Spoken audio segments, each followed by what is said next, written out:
Xayrli kun hammaga, kanal a'zolari, hammalaring yaxshimisizlar, charchamayapsizlarmi? Xudo xolisa oktyabr oyida adishda bo'yicha juda ham katta boshqacha opit bilan xudo xolisa boshlamoqchimiz, yondashmoqchimiz inshaalloh.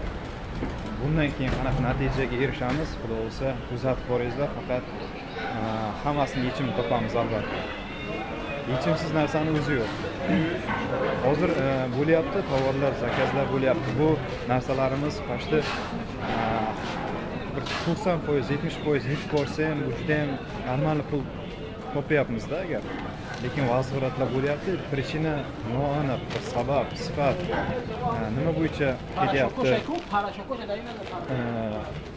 Bizda aybimiz, ошибкamiz tushunib bo'lmayapti. Qo'ldan kelgancha analiz qilamiz va xudo xolisa mana shu muammolarni hal qilib sizlar bilan bo'lishamiz.